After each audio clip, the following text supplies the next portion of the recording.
Ini adalah apanya? Garis Amplitudo.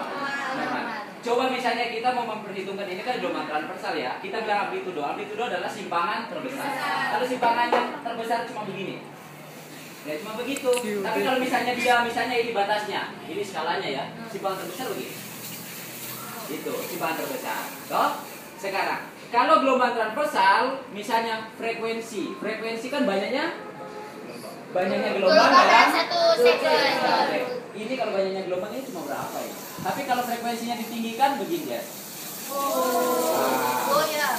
Itu toh berarti banyaknya gelombang dalam satu Detik. detik. Kalau amplitudo itu besarnya simpangan. Tapi kalau gelombang longitudinal, ini gelombang longitudinal begini. Ya, searah dengan getarannya. Jadi kalau misalnya banyaknya gelombang begini. Ya.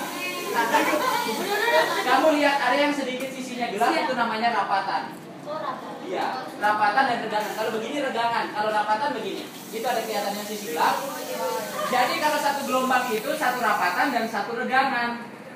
Regangan itu yang kelihatan ada di antara rapatan itu ada pada beli terang. Kalau yang ada yang gelap itu namanya apa? Kalau dia rapat begini dia posisinya. Jadi kan kelihatan ya. Ya, itu namanya gelombang longitudinal. Kenapa dikatakan longitudinal? Karena arah getarannya ini getaran searah dengan arah rambatan. Ini searah. Mengerti? Kalau transversal ini tegak lurus, ini tegak lurus dan arah getarannya ke sana coba ya. Ke sana atau ke arah? Ya begitu. Paham? Paham. Itu adalah gelombang transversal dan longitudinal. Simpangannya itu adalah amplitudo. Oke, simpangan